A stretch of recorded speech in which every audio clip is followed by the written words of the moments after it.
realize versions of this within string theory.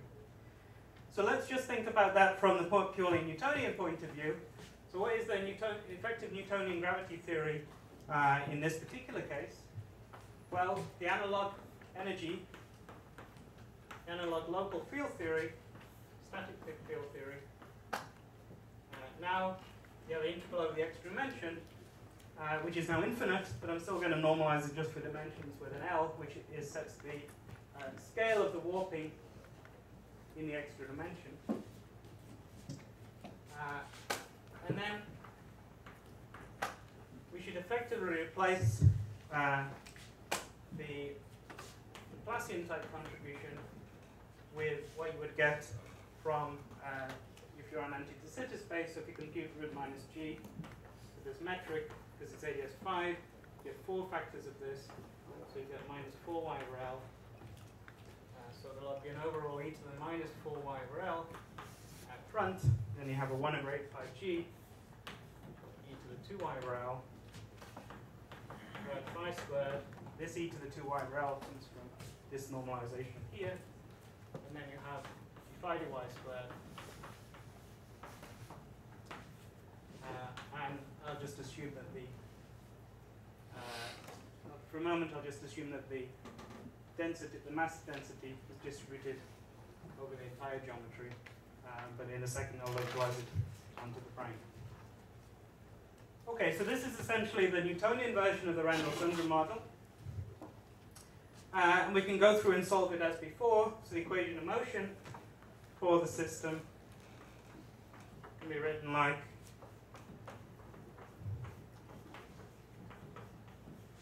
this is the modification of the Poisson equation.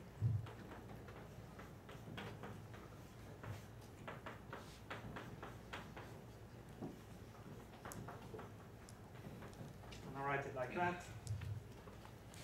And we can solve that with a Green's function. And for convenience, I'll write the Green's function. This is at Ry, G Ry, R prime y prime, rho R prime y prime, e to the minus 4 y prime over L. So just for convenience, I'll put this exponential in here, associated with the measure.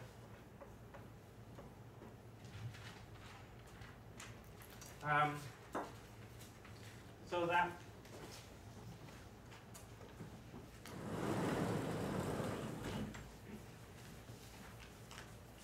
that in this case the interaction energy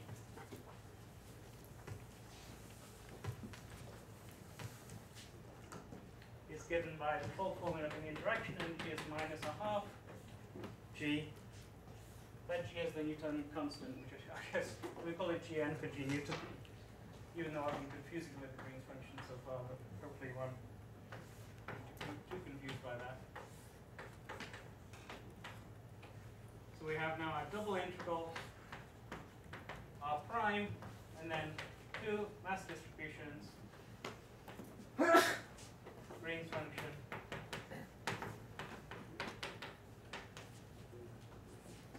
rho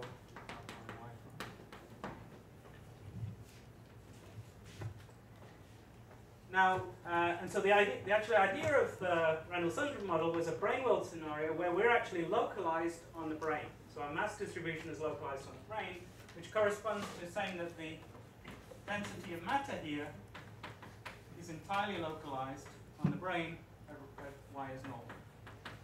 So I can achieve that with a delta function like that. So then the interaction energy between 2 mass sources on the brane,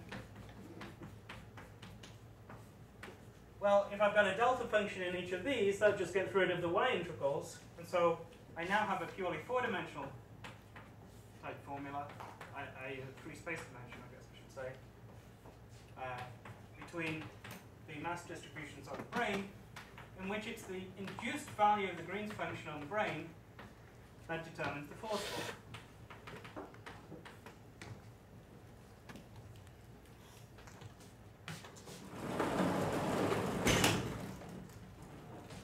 So this thing is often called, in the relativistic context, this guy is called the brain-to-brain propagator for obvious reasons.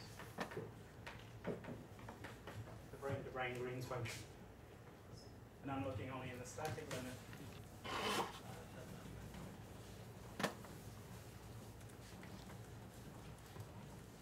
So then you've got to go away and you have to find what the Green's function is. And to do this, once again, you can write this as a distribution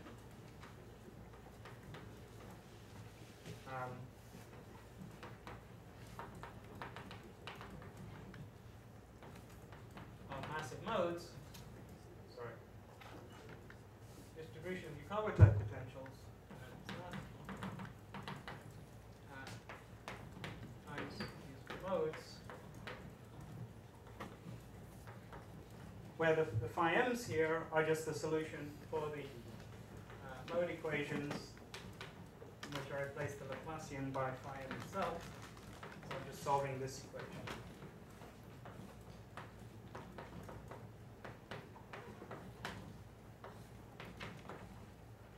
And you have to normalize them in an appropriate way, which I want to go into carefully. So these are the mode functions for the analog of the Kaluza-Klein modes, except in this case, because the extra dimension is infinite, we don't have a discrete sum over modes, but we have a continuous integral over modes. So this is precisely the case where you get a continuum integral. And so then the brain-brain propagator, that determines the force between matter on the brain is just given by evaluating this for y equals 0.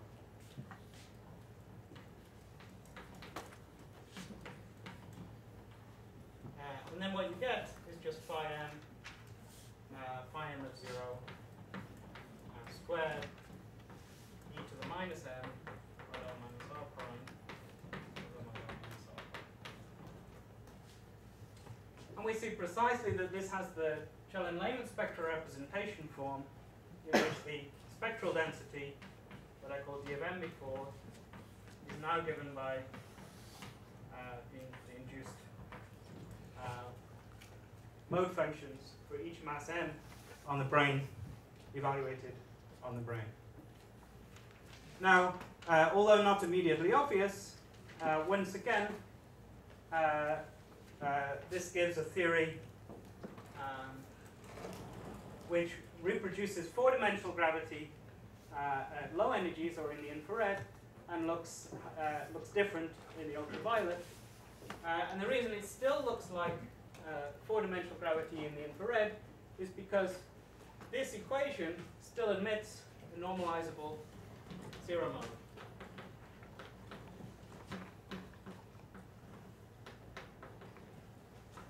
Corresponding to that. And that mode is normalizable, so that one will dominate in the low energies, but at high energies, just as in the Kaluza-Klein case, the whole infinite tau will come in. And I'll just give you the punchline answer for what the potential looks like. The punchline is that it takes the form 1 over mod r minus r prime. That's the standard four-dimensional answer, plus an extra contribution that comes from the continuum tower. It looks like this. So this is the contribution that comes from the zero mode. And then this is the contribution that comes from the continuous tower of Kaluza-Klein modes. We still usually call them Kaluza-Klein modes there, even though they're not technically Kaluza-Klein modes. Yeah. The delta y over there in the mode function, is there a missing delta y? Sorry, I didn't. Inside the brackets? Yes. For the mode function, is there a missing delta y in there? The right hand top corner, the mode function equation, isn't there a delta y inside? Oh, I'm sorry, yeah, thank you.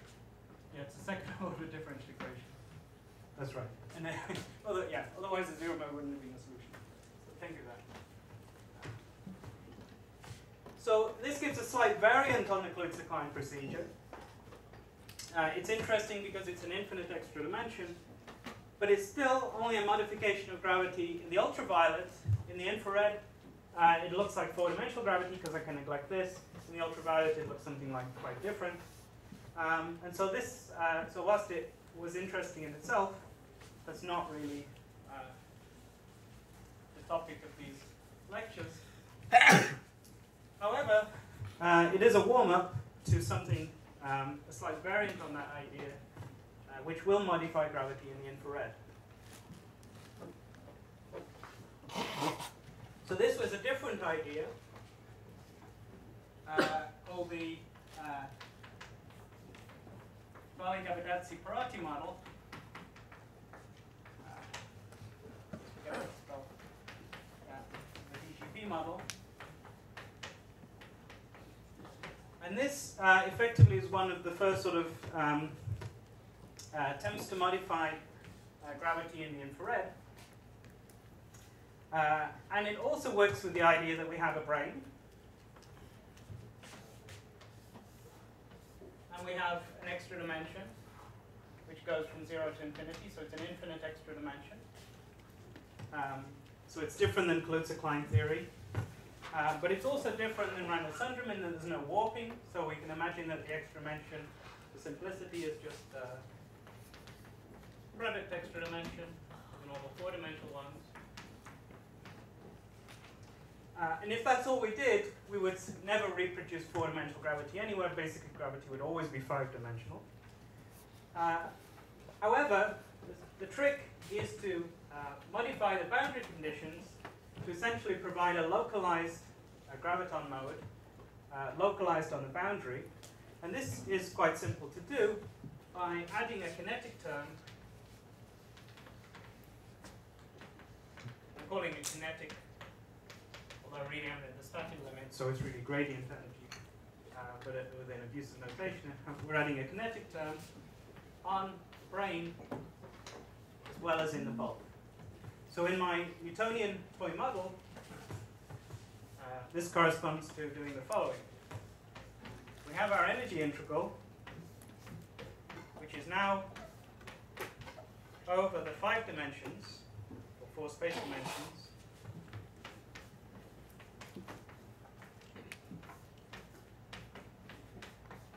And this looks like it did in the Kaluza-Klein case, so I'm not going to warp extra dimensions, I'm keeping it simple. So this describes a kinetic term or a gradient energy term inside the bulk. Matter is going to live on the brane, so we're here. And so this will come in as a boundary term, localized at y equals 0. So we'll have matter localized on the brane, as in the case of the Randall-Sundrum model. But now the trick is to add an extra kinetic term on the brane.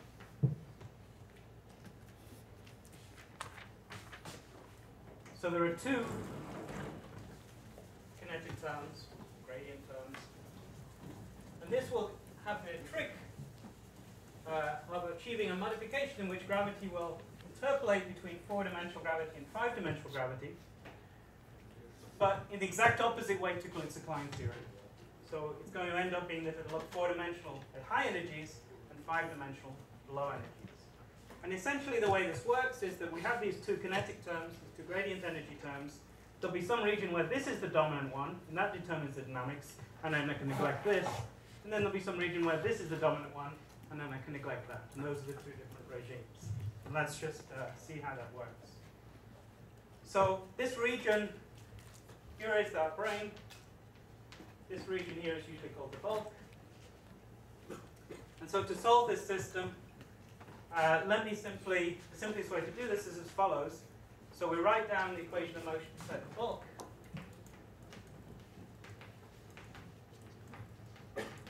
Neglecting the boundary term for a second, and you'll see why that's not a terrible thing to do. So in the bulk, we have no matter density, just for simplicity. So the equation of motion inside the bulk will just be the Laplace equation.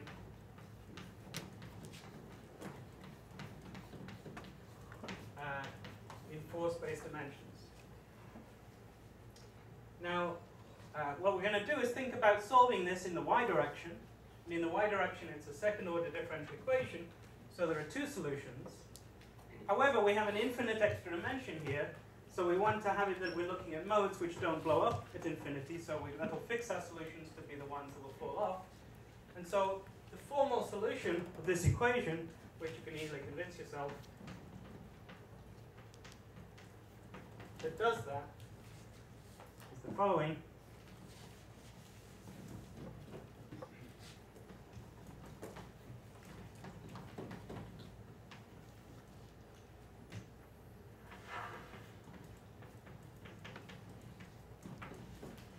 So that would obviously be the solution if this was just a number, but just think of Laplacian here, the three-dimensional Laplacian is a number, then we know this is just a second order differential equation which has exponential solutions, and we just choose the exponential that falls off appropriately. Now what the hell is square root of minus Laplacian? Well, we make sense of that in Fourier space. There's actually no difficulty in making sense of that. So if you're uncomfortable with this notation, what I can say is what I really means. Fourier space. In Fourier space, it just means you put mod k y there. So there's no ambiguity in what the square root is. The square root means the positive square root because I'm looking at the modes that drop off exponentially times e to the I k dot x minus x prime multiplied by phi naught r prime. Sorry. Should mix my r's and x's.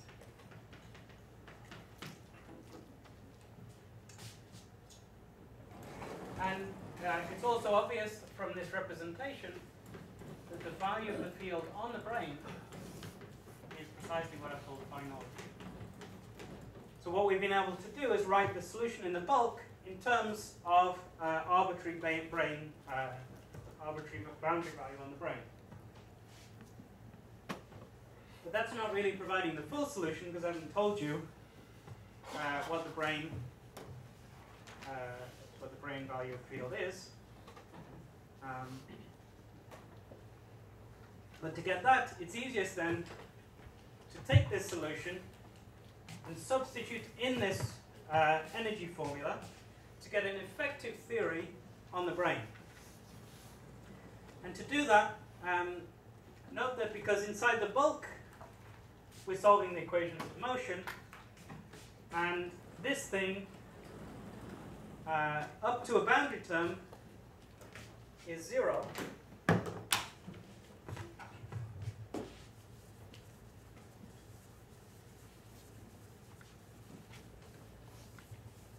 So if I take the formula for the bulk part of the action and I integrate by parts, then I know that this can be written as minus phi Laplacian phi minus phi 2 phi dy squared, which is equal to 0 because this is just proportional to equations of motion. But then there's a boundary term, and that boundary term will look like 1 over 8 pi g 5 phi dy. Evaluated y is 0, integral d3r. So we have an effective four-dimensional theory in which we have this contribution evaluated at y is 0 plus this contribution at y is 0, and the entire bulk contribution is just 0, so it drops out. So we can ignore it. And so we only need to know what this is, particularly we need to know what d phi dy is, but because we have the bulk solution, we can infer d phi dy in terms of brane value. So d phi dy is clearly just minus square root of minus Laplacian times phi. That's true everywhere, and in particular it's true at y equals 0. And so plugging that in, we'll get the following effective four-dimensional theory. Now we're going to have, so let me write it as follows. So we have 1 over 8 pi g 4 rad phi squared, and then minus g4 over g5 phi square root of minus Laplacian phi plus phi times rho. So that looks non-local. It is non-local, but it came from a local action. It's just because we've integrated out the extra dimension that it's non-local. So you shouldn't be too upset about that.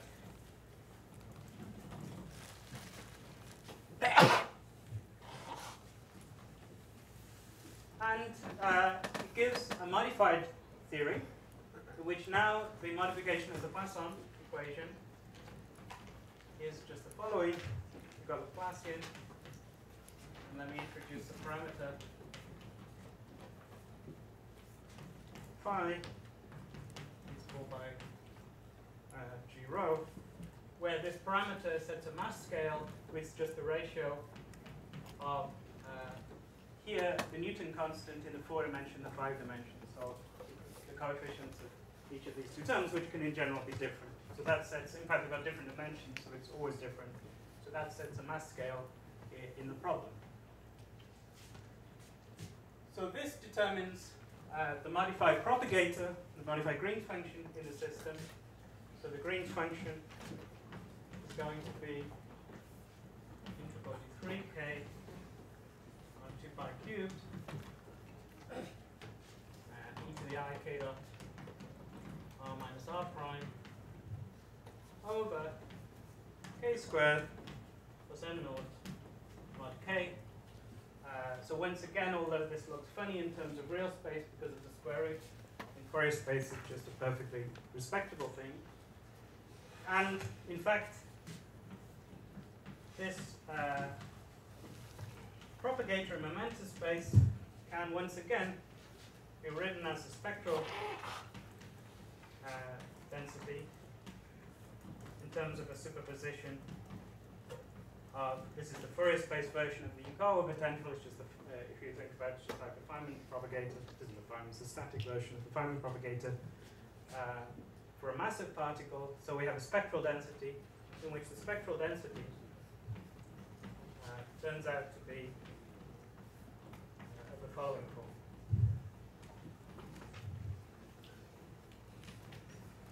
So if I were to plot that out, then it starts at some finite value that m is 0, and then it drops off basically as an m squared, something like that. So, but one crucial point is that there's no pole. There is no massless pole. There's no massive pole, but there's no massless pole. So this is different than the Randall-Sundrum scenario. And that's because here we have an infinite extra dimension. And so the zero mode, whilst technically the zero mode exists, it's not a normalizable mode anymore because you're integrating over an infinite dimension. You don't have the Wall factor to make it normalizable. So there is no normalizable zero mode. There is a zero mode, but there's no normalizable zero mode, and so the zero mode does not show up in the spectral density.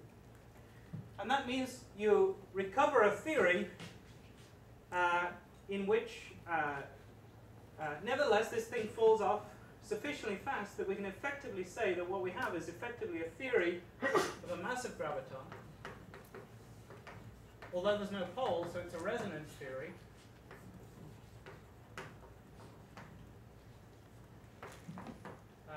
In which the mass of the graviton, roughly speaking, is set by the scale m naught, which was g4 over g5. So if this were, it would be more obvious, if this were peaked like that, it would be more obvious that that was the right interpretation, so it's not quite peaked like that. But roughly speaking, that's what we've got, is there effectively a theory of a massive graviton, which the mass scale is m, and there's no massless pole in there at all. And this is precisely what happens when you do the analysis in the full general relativistic theory, and this Newtonian limit just captures the static version of that answer.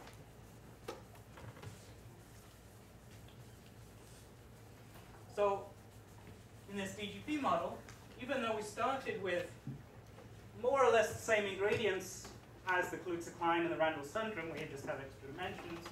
We have a kinetic term in higher dimensions. One new feature is this kinetic term on the brane, but that doesn't seem a particularly bizarre thing. It's still a local field theory to start with. Nevertheless, what we get is a theory in which fundamentally the gravity is massive rather than masses. And so in some sense, the GGP was one of the first consistent interacting theories of massive gravity, although it's not a pole, it's not a hard mass gravity, there's no actual pole there, so it differs from what we'll hear later about as just massive gravity theories, where we mean there's an actual pole, but it's a soft massive gravity theory in which the mass effectively arises as a resonance. Now, as promised, this force law will interpolate from 4D to 5D. So at high energies, in the UV, i.e. large distances, sorry, small distances. So when k is large, then of these two terms in the denominator here, when k is large, by which we mean when k is much larger than m0, then this term will dominate. We can effectively neglect that. So the Green's function will be 3k cubed 1 over k squared e to the I k dot r minus r prime, which is just a standard 4-dimensional Green's function, which goes like 1 over r minus r prime. But at low energies, in the IR, so then k is small, it's exactly the opposite way around. A squared is now negligible relative to this term, and if you eyeball integral for a second,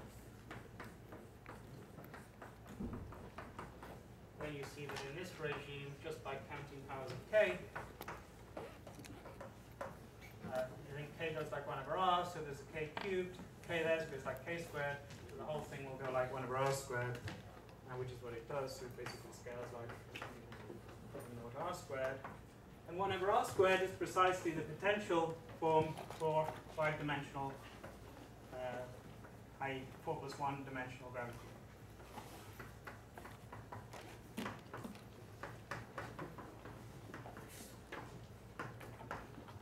So this does the exact opposite of what Kaluza-Klein theory does, because it's an infrared modification, not an ultraviolet one. Makes gravity go from 4D to 5D, an exact opposite way around.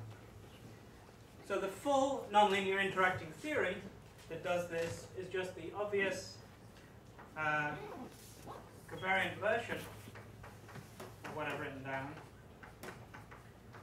So where we have an Einstein-Hilbert term in 5 dimensions, and I'll write 5D there for the metric, Einstein-Hilbert 5D, we have a kinetic term in 5 dimensions, plus then the brain localized,